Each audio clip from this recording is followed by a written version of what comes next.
ሰላም ጤና ይስጥልን የተወደዳችሁ የገበያ ሚዲያ ተከታታዮቻችን የዕለተ ረቡዕ ግንቦት 12 ቀን 2018 ዓ.ም ለዕለቱ የመረጥናቸው አዳዲስ ሀገራዊ ዓለም አቀፋዊ እንዲሁም ስፖርታዊ የዜና ዘገባዎቻችንን ይዘንላችሁ ቀርበናል።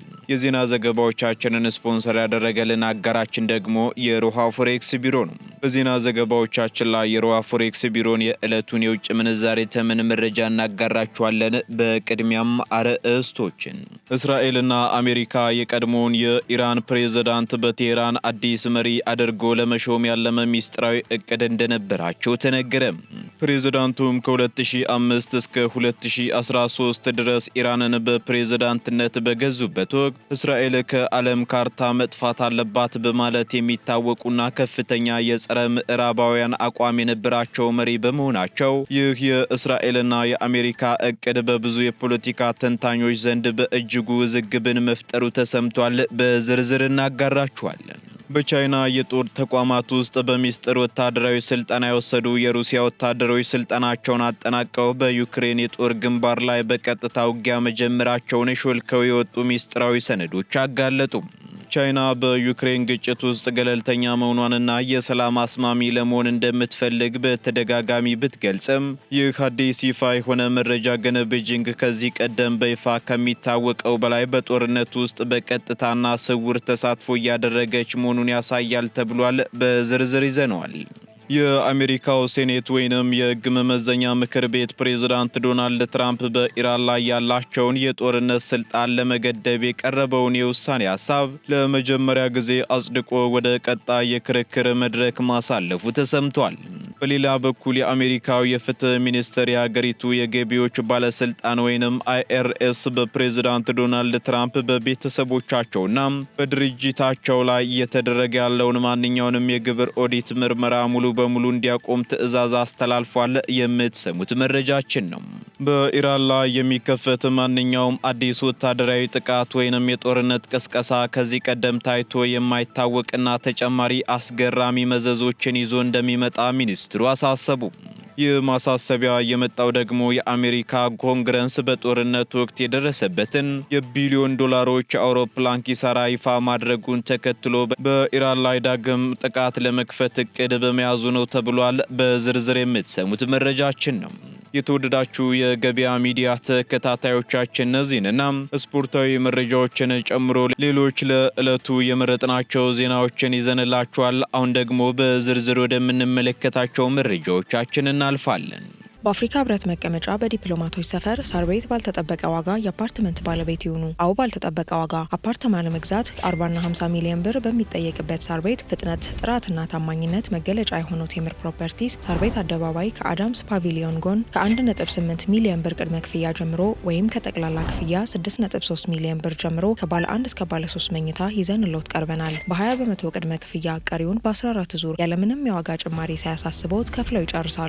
አስበልጠው ሲከፍሉ እስከ 30 በመቶ ቅናሽ ያገኛሉ። ቤት ሲገዙም ልዩ የሼባ ማይልስ ስጦታ ያገኛሉ። ለውስን ቤቶች ብቻ የወጣ ስለሆነ በ0908 770077 ፈጥነው ይደውሉ። እስራኤልና አሜሪካ መሐመድ አህመዲን ነጃድን የኢራን መሪ ለማድረግ አቅደው እንደነበር ተገለጸ። እስራኤልና አሜሪካ የቀድሞውን የኢራን ፕሬዝዳንት መሐመድ አህመዲን ነጃድን በቴህራን አዲስ መሪ አድርጎ ለመሾም ያለመ ሚስጥራዊ እቅድ እንደነበራቸው የኒውዮርክ ታይምስ ዘገባ አጋልጧል። እንደ ዘገባው ከሆነ ይህ እቅድ የተቀየሰው ደግሞ አሜሪካና እስራኤል በኢራን ላይ ወታደራዊ ዘመቻ በከፈቱበት መጀመሪያ አካባቢ ነው ተብሏል። በእቅዱም የኢራን የበላይ መሪ አያቶላ አሊ ኻሜኒንና ሌሎች ከፍተኛ የሀገሪቱ ባለስልጣናት በቁጥጥር ስር ከዋሉ ወይንም ከተገደሉ በኋላ መሐመድ አህመዲን ነጃድን በምትካቸው በስልጣን ላይ በመጫን አማራጭ መንግስት ለመመስረት ያለመ ነበር መባሉንም ዘገባው አክሏል።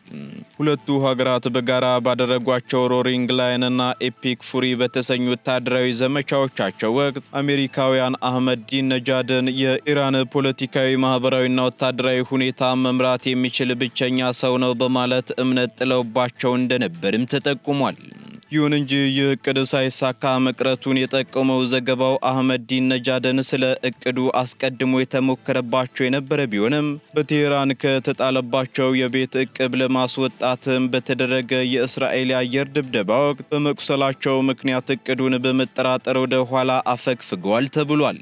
መሐመድ አህመዲን ነጃድ ከ2005 እስከ 2013 ኢራንን በፕሬዝዳንትነት በገዙበት ወቅት እስራኤል ከዓለም ካርታ ላይ መጥፋት አለባት በማለት የሚታወቁና ከፍተኛ የጸረ ምዕራባውያን አቋም የነበራቸው መሪ በመሆናቸው ይህ የእስራኤልና የአሜሪካ እቅድ በብዙ የፖለቲካ ተንታኞች ዘንድ በእጅጉ አስገራሚ ሆኖ ተገኝቷል።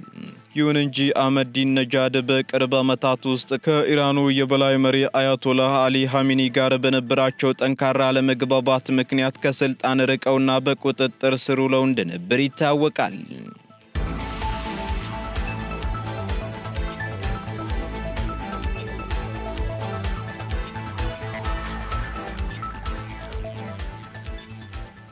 የአሜሪካው ሴኔት ትራምፕ በኢራን ላይ ያላቸውን የጦርነት ስልጣን ለመገደብ የቀረበውን የውሳኔ ሐሳብ ለመጀመሪያ ጊዜ አጸደቀ። የአሜሪካው ሴኔት ወይንም የሕግ መወሰኛ ምክር ቤት ፕሬዝዳንት ዶናልድ ትራምፕ በኢራን ላይ ያላቸውን የጦርነት ስልጣን ለመገደብ የቀረበውን የውሳኔ ሐሳብ ለመጀመሪያ ጊዜ አጽድቆ ወደ ቀጣይ የክርክር መድረክ ማሳለፉ ተሰምቷል። በትላንትናው ዕለት በተካሄደው ድምፅ አሰጣጥም ፕሬዝዳንቱ ከኮንግረሱ ግልጽ ፍቃድ ውጪ በኢራን ላይ የሚያካሂዱትን ወታደራዊ እርምጃ እንዲያቆሙ የሚያስገድደውን የውሳኔ ሐሳብ በጠባብ ድምፅም አሳልፏል። ይህ የሕግ መወሰኛ ምክር ቤቱ እርምጃ የተወሰደው ደግሞ በትራምፕ አስተዳደርና በኢራን መካከል የተቀሰቀሰው ጦርነት ከ11 ሳምንታት በላይ ባስቆጠረበትና በአሁኑ ወቅት ደካማ የተኩስ አቁም ስምምነት ባለበት ወቅት ነው። ምክር ቤቱም ቀደም ሲል የፕሬዝዳንቱን የጦርነት ስልጣን ለመገደብ 7 ጊዜ ያህል ሞክሮ ውድቅ የተደረገ ሲሆን የአሁኑ ድምፅ አሰጣጥ ግን ለመጀመሪያ ጊዜ የተመዘገበ ስኬት መሆኑ ተገልጿል። ለውሳኔ ሐሳቡ ማለፍ 4 የሪፐብሊካን ፓርቲ አባላት የፓርቲያቸውን መስመር በማሻገር ከዲሞክራቶች ጋር መወገናቸው ወሳኝ ሚና ተጫውቷል ተብሏል። በቨርጂኒያው የዲሞክራቲክ ሴናተር ቲም ኬን የተመራው ይህ የውሳኔ ሐሳብ ኮንግረሱ በግልጽ የጦርነት አዋጅ ካላወጀ ወይንም ወታደራዊ ኃይል ለመጠቀም ልዩ ፍቃድ ካልተሰጠ በስተቀር ትራምፕ የአሜሪካ ጦር ኃይልን ከኢራን ግጭት ውስጥ በአስቸኳይ እንዲያስወጡ የሚያዝ መሆኑም ተገልጿል።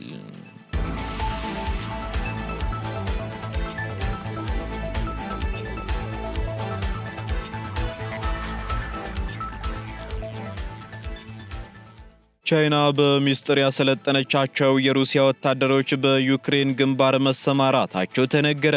በቻይና የጦር ተቋማት ውስጥ በሚስጥር ወታደራዊ ስልጠና የወሰዱ የሩሲያ ወታደሮች ስልጠናቸውን አጠናቀው በዩክሬን የጦር ግንባር ላይ በቀጥታ ውጊያ መጀመራቸውን የአውሮፓ የስለላ ድርጅቶችን ወቢ በማድረግ የሮይተርስ የዜና ወኪል ዘግቧል።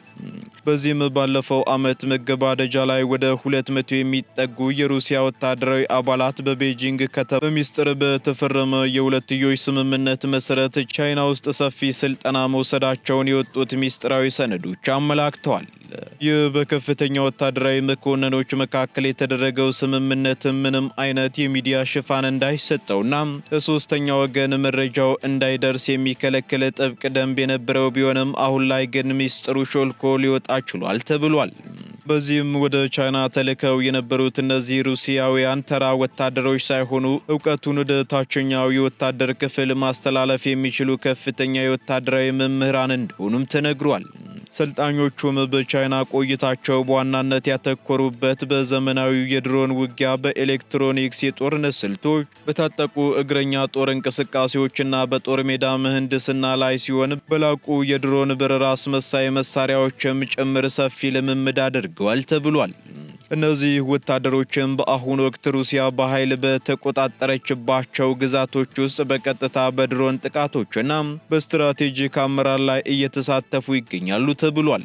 ቻይና በዩክሬን ግጭት ውስጥ ገለልተኛ መሆኗንና የሰላም አስማሚ ለመሆን እንደምትፈልግ በተደጋጋሚ ብትገልጽም ይህ አዲስ ይፋ የሆነ መረጃ ግን ቤጂንግ ከዚህ ቀደም በይፋ ከሚታወቀው በላይ በጦርነቱ ውስጥ ቀጥተኛ እንዲሁም ስውር ተሳትፎ እያደረገች መሆኑን ኩልጭ አድርጎ የሚያሳይ ነው ተብሏል።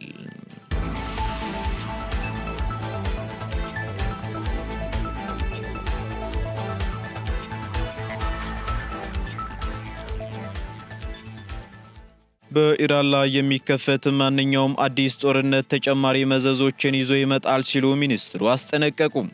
የኢራን የውጭ ጉዳይ ሚኒስትር አባስ አራግቺ በሀገራቸው ላይ የሚሰነዘር ማንኛውም አዲስ ወታደራዊ ጥቃት ወይንም የጦርነት ቅስቀሳ ከዚህ ቀደም ታይቶ የማይታወቅና ተጨማሪ አዲስ ነገሮችን ይዞ እንደሚመጣ በማስገንዘብ ለአሜሪካና ለአጋሮቿ ጠንካራ ማስጠንቀቂያ አስተላልፈዋል። ሚኒስትሩ ይህንን ማስጠንቀቂያ ያስተላለፉት ደግሞ የአሜሪካ ኮንግረስ በጦርነት ወቅት የደረሰበትን የቢሊዮን ዶላሮች አውሮፕላን ኪሳራ ይፋ ማድረጉን ተከትሎ በማህበራዊ ትስስር ገጻቸው ላይ ባሰፈሩት መልእክት ነው። አራግቺ በመልእክታቸው የአሜሪካ ኮንግረስ ሪፖርት በኢራን ላይ ጦርነት ከጀመረ ከወራት በኋላ በቢሊዮኖች የሚቆጠር ዶላር የሚያወጡ በደርዘን የሚቆጠሩ የጦር አውሮፕላኖች መውደማቸውን ማመኑን ጠቅሰው የኢራን የታጠቀው ኃይል በዓለም ላይ በቴክኖሎጂው እጅግ የላቀ የተባለውን የአሜሪካን የኤፍ-35 ተዋጊ ጄትን በመምታት መጣሉን የመጀመሪያው መሆኑን ማረጋገጡንም በኩራት ገልጸዋል። በዚህም ኢራን ዲፕሎማሲያዊ መፍትሄዎችን እንደምትመርጥ እና በአሁኑ የተኩስ አቁም ጥረቶች እድል ለመስጠት ፍላጎት እንዳላት የገለጹት የውጭ ጉዳይ ሚኒስትሩ ሆኖም ግን ዋሽንግተን በድጋሜ ወደ ጦርነት አውድማ ለመመለስ የምታስብ ከሆነ ከበድ ያለ መዘዝ እንደሚገጥማት አሳስበዋል።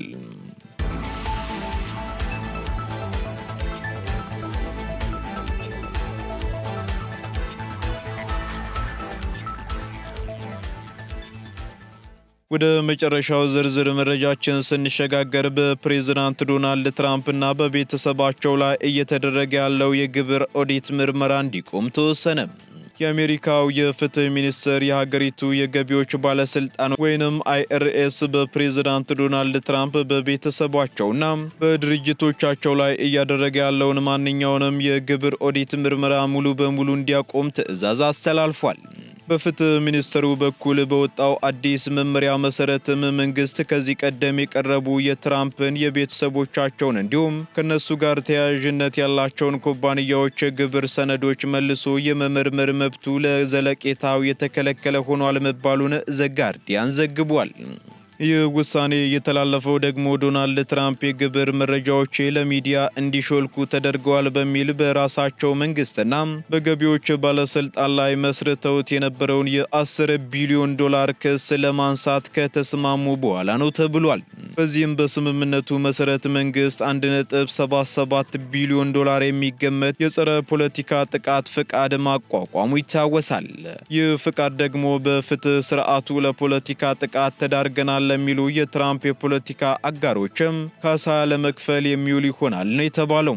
በሌላ በኩል የዲሞክራቲክ ፓርቲ አባላትና ተቺዎች ግን ይህንን ውሳኔ አጥብቀው እየኮነኑ ሲሆን ውሳኔው የህዝብን የግብር ገንዘብ ለግል የፖለቲካ ፍላጎት መዋል ነው በሚል ከፍተኛ ትችት እያስከተለ ይገኛል።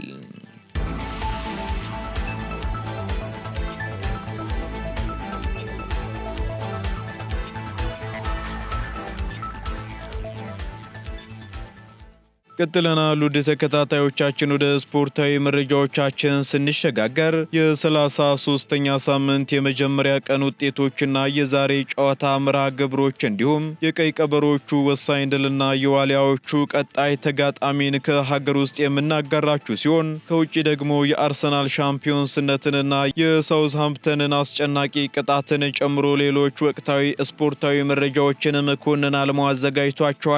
ተከታትለን እንመለስ። አመሰግናለሁ መላኩ።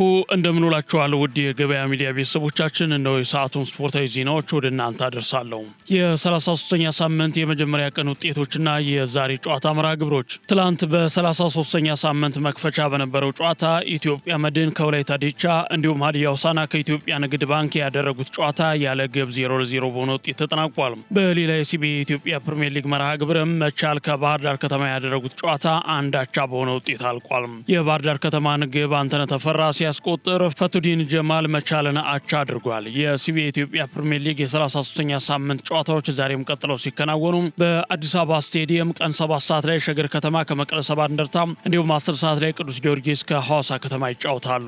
በአዳማ ሳይንስና ቴክኖሎጂ ስቴዲየም ደግሞ ቀን 9 ሰዓት ላይ ኢትዮጵያ ቡና ከፋሲል ከነማ እንዲሁም አመሻሽ 12 ሰዓት ላይ ኢትዮ ኤሌክትሪክ ከድሬዳዋ ከተማ ይጫወታሉ።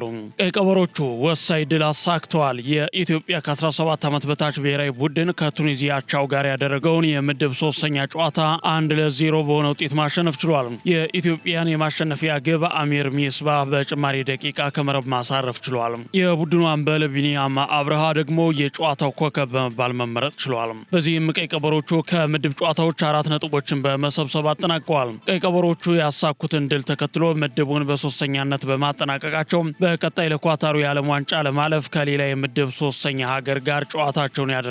ሞሮኮና ግብጽ በቀጥታ ሲያልፉ የምሽቱ ተጋጣሚ ቱኒዚያ በበኩሏ የምድቡ ተሰናባች ሀገር ለመሆን ተገዳለች። ከጨዋታው መጠናቀቅ በኋላ የኢትዮጵያ እግር ኳስ ፌዴሬሽን ፕሬዝዳንትና የካፍ ስራ አስፈጻሚ ኮሚቴ አባላቱ ኢሳያስ ጅራ የማበረታቻ ሽልማት ቃል ገብተዋል። ዋሊያዎቹ ተጋጣሚዎቻቸውን አውቀዋል። የ2017 አፍሪካ ዋንጫ ማጣሪያ ጨዋታዎች ድልድል ትላንት በግብጽ ካይሮ ተካሂዷል። የኢትዮጵያ ብሔራዊ ቡድን ዋሊያዎቹ በማጣሪያው በምድብ 10 የተደለደሉ ሲሆን ኢትዮጵያ ከሱዳን ከሞዛምቢክና ከሴኔጋል ጋር በአንድ ምድብ ተደልድለዋል። የኤርትራ ብሔራዊ ቡድን በበኩሉ በምድብ 4 ከኬንያ፣ ጊኒና ከደቡብ አፍሪካ ጋር ተደልድለዋል። የ2027 አፍሪካ ዋንጫ በኬንያ፣ ዩጋንዳና ታንዛኒያ በሶስቱ ሀገር አዘጋጅነት ይካሄዳል። ማጣሪያውም በመስከረም ህዳርና መጋቢት ወራት በሚኖሩ 3 የብሔራዊ ቡድን የረፍት ወቅት የሚካሄድ ይሆናል። አርሰናል የፕሪሚየር ሊጉ ሻምፒዮን ሆኗል። አርሰናል የዘንድሮ የ2025/26 የውድድር ዘመን የእንግሊዝ ፕሪሚየር ሊግ ዋንጫ አሸናፊ መሆኑ ተረጋግጧል። የዋንጫው ብቸኛ የአርሰናል ተፎካካሪ የነበረውና ሁለተኛ ደረጃ ላይ የሚገኘው ማንቸስተር ሲቲ ትላንት ምሽት ከበርንማውዝ ጋር ያደረገውን ጨዋታ 1-1 በሆነ ውጤት አጠናቋል። የዚህን ጨዋታ ውጤት ተከትሎ አርሰናል 1 ጨዋታ እየቀረው ከተከታዩ ማንቸስተር ሲቲ በ4 ነጥቦች ርቆ በ82 ነጥቦች ዋንጫውን አሸንፏል። ሲቪያ፣ ናፖሊና ሌቨርኩሰን ለአርሰናሎች የእንኳን ደስ ያላችሁ መልእክት ያስተላለፉ ክለቦች ሆነዋል። ማክስ ዶማን በ16 ዓመቱ የፕሪሚየር ሊግ ዋንጫ በማንሳት አዲስ ሪከርድ አስመዝግቧል። በአሰልጣኝ ሚካኤል አርቴታ የሚመራው አርሰናል ከ22 ዓመታት በኋላ የእንግሊዝ ፕሪሚየር ሊግ ዋንጫን ማሳካት ችሏል። በዚህም አርሰናል የእንግሊዝ ፕሪሚየር ሊግ ዋንጫን ለ14ኛ ጊዜ ማሸነፍ ችሏል። ትናንት ምሽት በተደረገ ሌላ ጨዋታ ቸልሲ ቶተናምን 2-1 በሆነ ውጤት አሸንፏል። የቸልሲን የማሸነፊያ ግቦች ኢንዞ ፈርናንዴዝና ሳንቶስ ሲያስቆጥሩ የመውረድ ስጋት ያለበትን ቶተናምን ከሽንፈት ያልታደገች ግብ ደግሞ ሪቻርልሰን አስቆጥሯል። በፕሪሚየር ሊጉ ማንቸስተር ሲቲ 2ኛ እንዲሁም ማንቸስተር ዩናይትድ 3ኛ ደረጃን በመያዝ ዓመቱን ማጠናቀቃቸውን አረጋግጠዋል። የቶተናም በሊጉ የመቆየት ጉዳይም በመጨረሻው ጨዋታ ይወሰናል።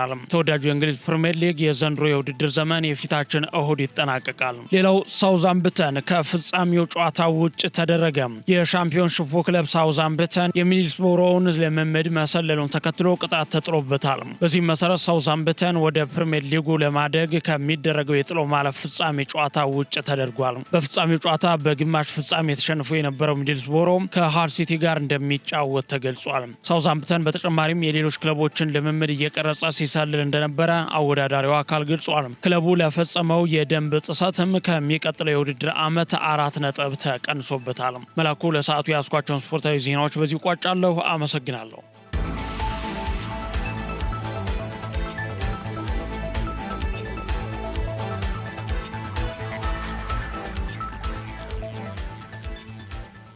ከስፖርታዊ መረጃዎቻችን ተመልሰናል። የተወደዳችሁ የገበያ ሚዲያ ተከታታዮቻችን፣ በመጨረሻም የሮሃ ፎሬክስ ቢሮን የዕለቱን የውጭ ምንዛሬ ተመን መረጃ እናጋራችኋለን። በዚህም አንድ የአሜሪካ ዶላር 173 ብር ከ26 ሳንቲም የተገዛ 176 ብር ከ72 ሳንቲም የተሸጠ ይገኛል። ፓውንድ ስተርሊንግ 230 ብር ከ11 ሳንቲም የተገዛ 234 ብር ከ71 ሳንቲም የተሸጠ ይገኛል። ዩሮ ደግሞ 200 ብር ከ22 ሳንቲም መግዣው ሲሆን መሸጫው 204 ብር ከ22 ሳንቲም ሆኗል። ስዊስ ፍራንክ እንዲሁ 218 ብር ከ18 ሳንቲም የተገዛ 222 ብር ከ54 ሳንቲም የተሸጠ ይገኛል። የተባበሩት አረብ ኤምሬት ድራም ደግሞ 47 ብር ከ25 ሳንቲም የተገዛ 48 ብር ከ19 ሳንቲም የተሸጠ ይገኛል።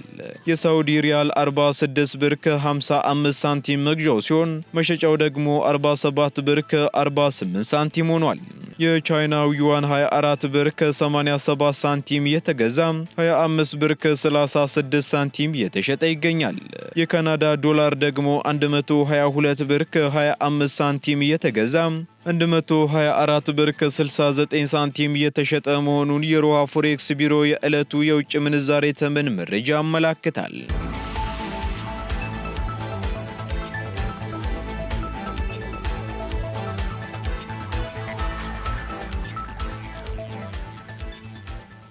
የተወደዳችሁ የገበያ ሚዲያ ተከታታዮቻችን ለዕለቱ የመረጥናቸው መረጃዎቻችን እነዚህን ይመስሉ ነበር። እንዲሁም ስፖርታዊ መረጃዎችን ጨምሮ ሌሎች አዳዲስ ኢኮኖሚያዊ፣ ማህበራዊና ፖለቲካዊ ዜናዎቻችንን ለማግኘት ታዲያም የገበያ ሚዲያን እንድትወዳጁ እንጋብዛለን። መልካም ጊዜን ተመኘን። በአፍሪካ ህብረት መቀመጫ በዲፕሎማቶች ሰፈር ሳር ቤት ባልተጠበቀ ዋጋ የአፓርትመንት ባለቤት ይሁኑ። አዎ ባልተጠበቀ ዋጋ አፓርትማ ለመግዛት 40 እና 50 ሚሊዮን ብር በሚጠየቅበት ሳር ቤት ፍጥነት፣ ጥራትና ታማኝነት መገለጫ የሆነው ቴምር ፕሮፐርቲስ ሳር ቤት አደባባይ ከአዳምስ ፓቪሊዮን ጎን ከ1.8 ሚሊዮን ብር ቅድመ ክፍያ ጀምሮ ወይም ከጠቅላላ ክፍያ 6.3 ሚሊዮን ብር ጀምሮ ከባለ 1 እስከ ባለ 3 መኝታ ይዘንሎት ቀርበናል። በ20 በመቶ ቅድመ ክፍያ ቀሪውን በ14 ዙር ያለምንም የዋጋ ጭማሪ ሳያሳስቦት ከፍለው ይጨርሳሉ። አስበልጠው ሲከፍሉ እስከ 30 በመቶ ቅናሽ ያገኛሉ። ቤት ሲገዙም ልዩ የሼባ ማይልስ ስጦታ ያገኛሉ። ለውስን ቤቶች ብቻ የወጣ ስለሆነ በ0908 770077 ፈጥነው ይደውሉ።